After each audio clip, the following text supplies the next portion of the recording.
Hello, I'm Jon Magill. This video is part 2 of the video series on the design, the assembly, and the testing of a fully automated or CNC Rose Ornamental Lathe for the ornamental turning of wood, plastic, and various metals. In this video I'll be describing the design, the machining, the assembly, and the testing of the Spindle Head for this ornamental lathe. The Spindle Head design is based on the design by Jon Magill for his MDF Rose Engine machine. However, I made a few changes to the Spindle Head to improve its performance, to make it more stable, and to expand its capabilities. If anyone else is interested in producing one of these Rose ornamental lathes, I highly recommend you purchase one of the kits available which contain the main components to build the Rose ornamental lathe. These kits are currently available from Collin Tools, and I'll put a reference contact information to this company in the description section of this video.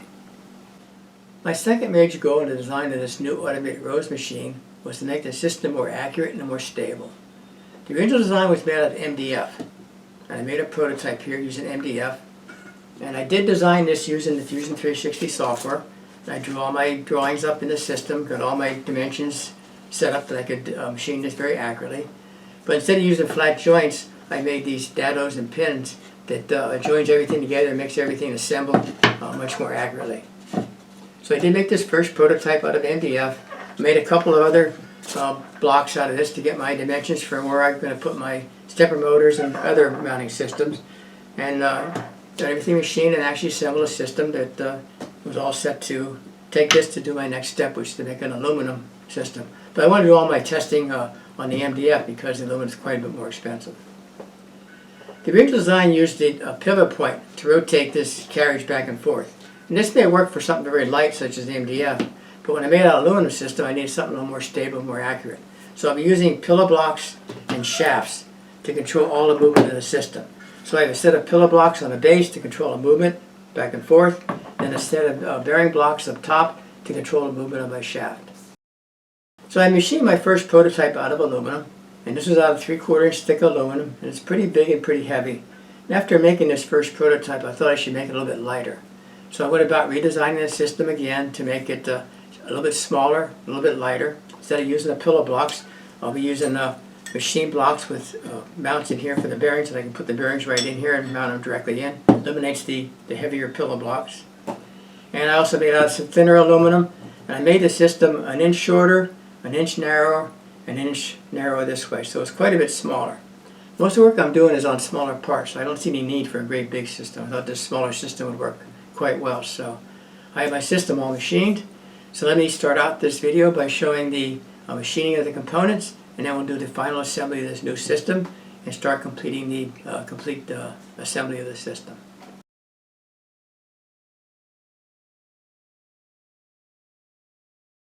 I designed the Rose Ornamental Lathe using the Fusion 360 software. Each of the parts were generated as individual files, which are then combined to complete the Rose machine header assembly. I first designed the aluminum plates for the sides and tops of the assembly. I then added files for the bearings assemblies. I next added the shafts for the system, followed by the base plate, the rotating base plate. Then I added the stepper motor. And finally I added the design base components for the case I'll be making for the system. Next I generated drawings for the various parts of the assembly, and from these I produced the drawings for the individual parts which would be machined on my mill. All the aluminum plates were machined on my CNC mill, which I described previously.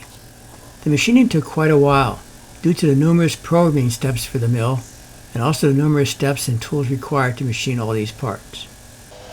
These are a few excerpts of the machining operations. I sped these videos up 10 times the actual speed, and I edited extensively to reduce your viewing time. Here I first machined the back plate of the header assembly with the holes for the bearings, the stepper motor, and also the stepper motor adjuster. Here I'm milling the holes for the stepper motor shaft and the adapter. I then milled slots next to this hole, which should be used to enable the adjustment of the tension on the belt connecting the stepper motor to the main shaft. I also drilled and tapped holes on the edges of these plates for the later attachment of sides to the header assembly. In a likewise manner, all the remaining parts were machined on the mill.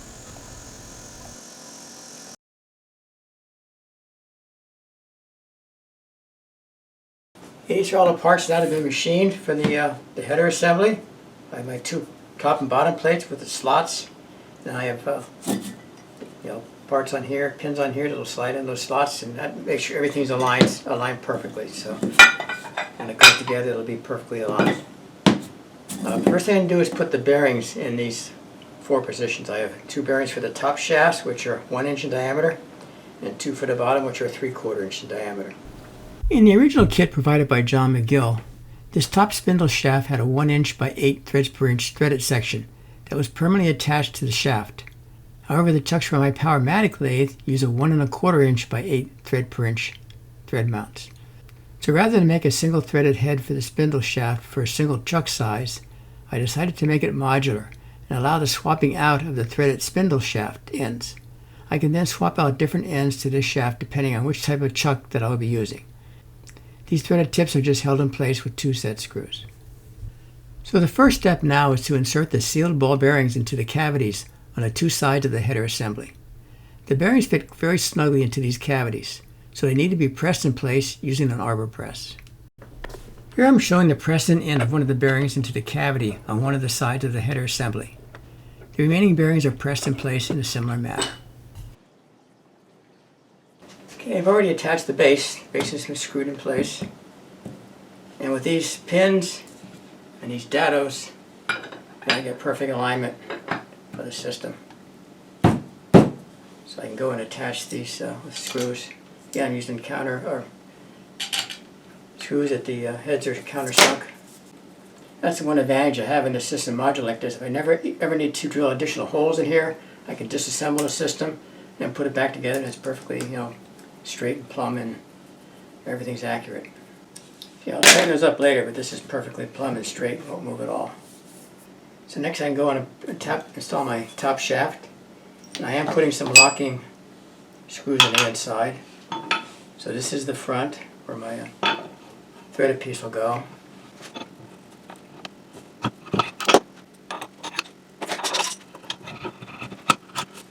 And that turns nicely on those bearings. Here I'm installing the brass bushing spacers between the case and the threaded adapter. Then I install the collar clamps to fix the shaft in position and lock it in place.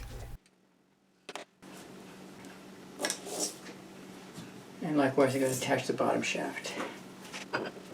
Likewise, on this bottom shaft, I install 2 of the collar clamps and then clamp these collar clamps in position to hold the shaft in position. Now I'm installing the stepper motor for the spindle.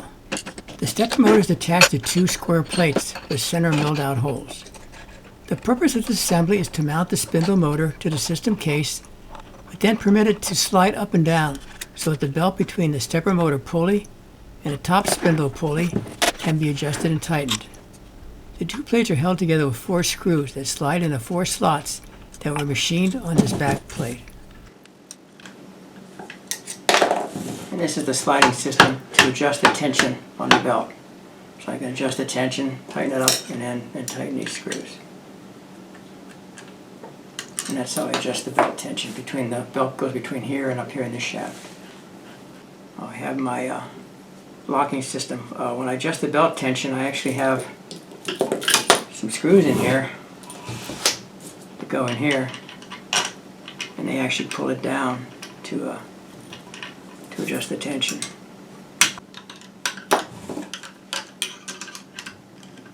Allowed for like a 1/2 inch of movement. So that moves like a good 1/2 inch for tensioning.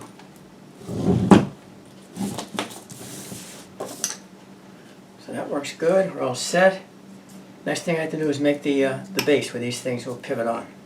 Okay, let me show you. This hooks up. This is my gear system. This gets mounted on here, and that locks in place too with a set screw. And there's a belt that goes around here then.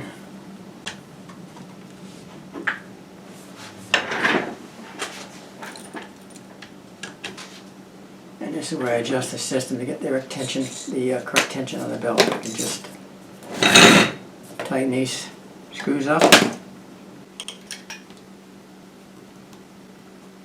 Get good tension to that now.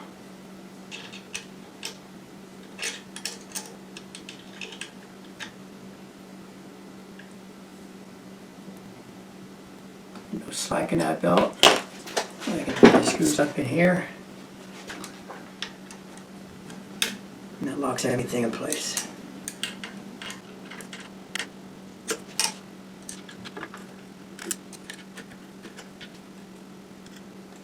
If you ever need to adjust the belt, you just have to loosen these 4 screws and retighten these bolts to get the increased tension. But that's good now. It's pretty snug.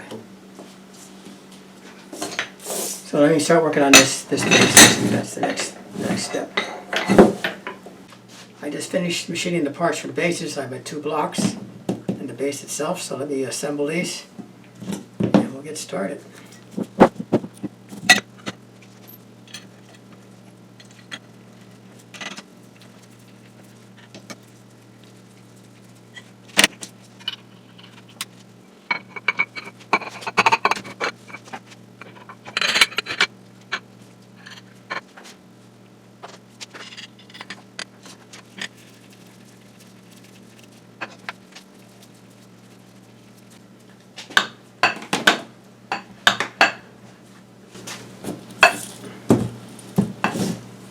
And there's my system with this rocking action. I have like 5 inches of rocking probably. And it's nice and tight. There's no play in it. So I can reassemble my wheel.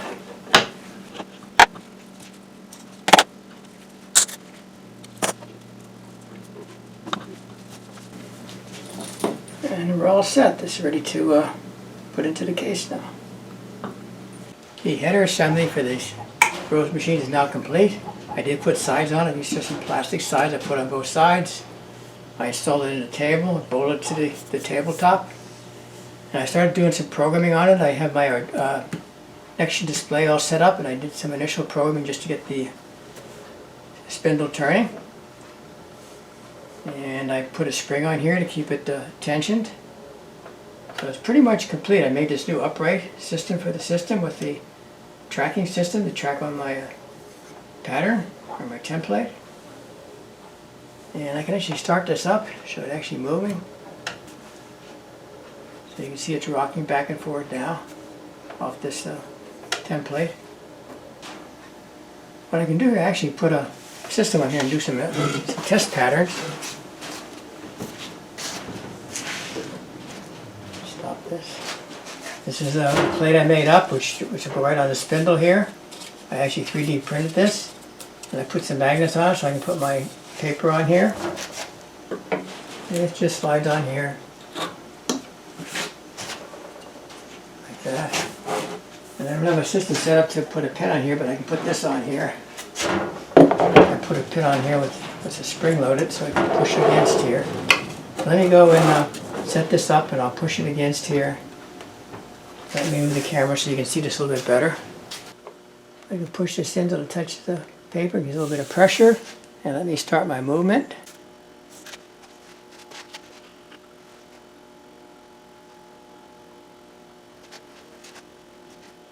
Go inside to a little bit smaller pattern.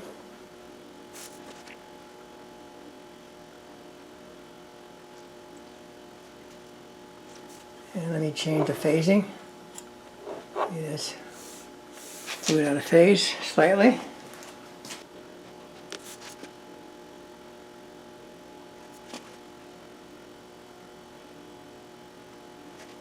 I can do a smaller one in the middle.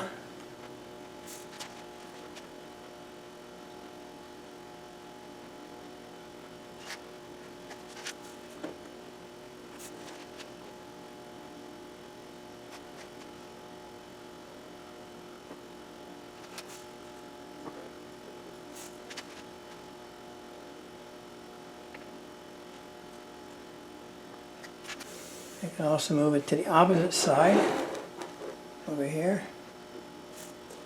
So this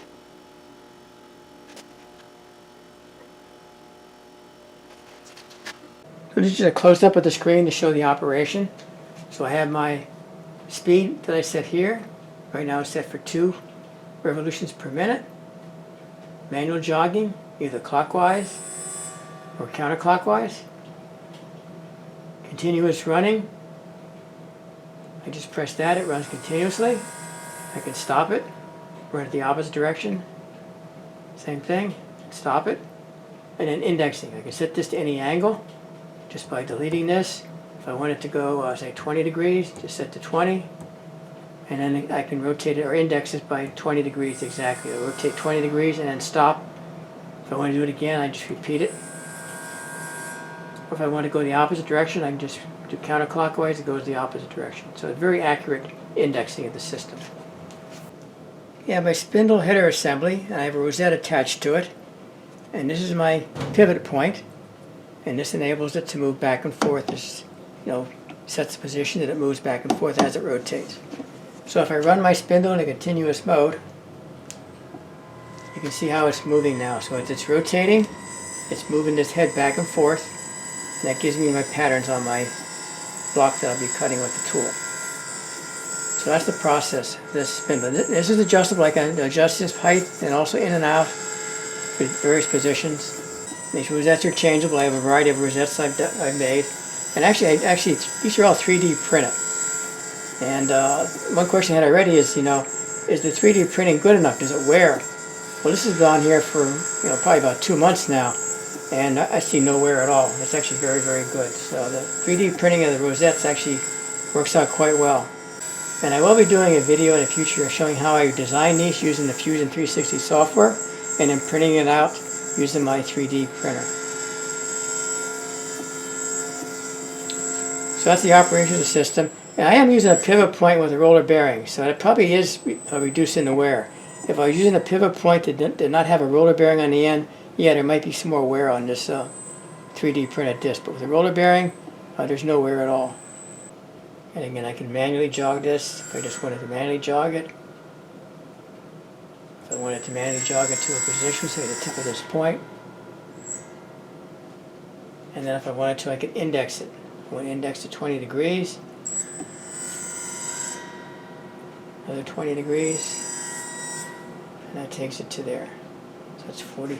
These must be 45 degrees apart. So if I move this to that position, and if I set this to 45,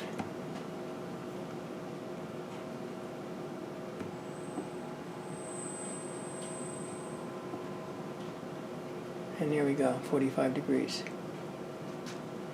Press it again, and it goes another 45 degrees. So this index can be used to do some manual machining.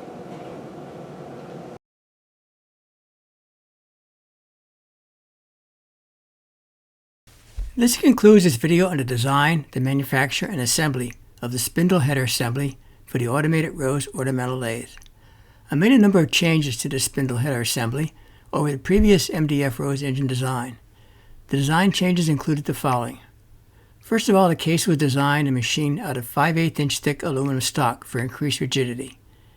Next, I used a 1-inch top spindle shaft with embedded roller bearings into the side of the system and with a flat end for the attachment of a variety of chucks and other accessories on the end of the spindle shaft. I described the swapping out of various chucks and other adapter plates in part 1 of this video series. I used a 3/4 inch round bottom shaft with embedded roller bearings for the spindle rocking motion. This provides for increased rigidity of the system. I used a closed loop stepper motor with a 4:1 gear reduction for the accurate movement and positioning of the spindle. I custom designed a sliding stepper motor mount to enable the tensioning of the belt between the stepper motor and the spindle. I used a 3/8 inch by 6 inch long spring for the tensioning of the header assembly against a pivot point. This replaces the bungee cord used in the original design. I designed and 3D printed a number of rosette patterns. I will be showing how I designed these and printed these out in a future video. I custom designed software for the rotation of the spindle shaft with 3 different manual operating programs. Program 1 is for the jogging both clockwise and counterclockwise. The second program is for the continuous operation both clockwise and counterclockwise. And the third option is for the accurate indexing of the spindle motor in both clockwise and counterclockwise directions. In the next part 3 of this video series, I'll be describing the design and construction of the case and the linear rail system for this Automated Rose Ornamental Lathe. Once again, thank you for watching this video. If you have any comments or questions or suggestions for further improvements, Please leave a comment for this video or send me an email. And thank you.